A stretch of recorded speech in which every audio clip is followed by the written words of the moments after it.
A group just submitted thousands of signatures in an effort to ban abortion in their city. It's a petition that circulated for 6 months, and this week their deadline just hit. Our Bella Caracta shows us the next stop for the effort. This clinic had no appointments scheduled here today, but if this petition goes through, these doors could be locked for good.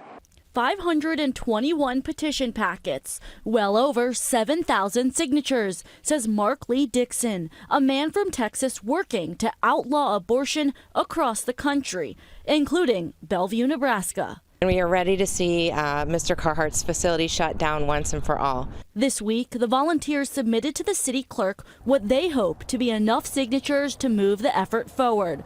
That's 20% of qualified Bellevue voters, or about 7,400 people. The city is now working with the county election commissioner to certify those signatures.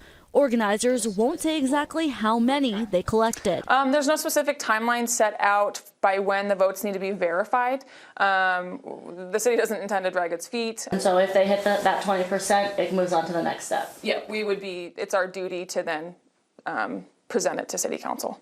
If the City Council doesn't pass it, that's not the end of the road. Then the matter is submitted for a special election, so it's put to the voters to decide. If we do not see success through this process, we will pursue other routes to see Bellevue outlaw abortion. I asked the city attorney what other measures might be. The statute states that they can only do this every 2 years on a certain subject. And so I think down the line they would have the opportunity to resubmit. We have every intention to exhaust every legal avenue we have to make sure that every soul in Bellevue gets to experience the good life. That is the Nebraska way. On your side in Bellevue, Bella Caracta, 6 News. This movement already succeeded in other towns across Nebraska, although none of them have a population larger than 1,000 people. City of Bellevue has about 63,000 people.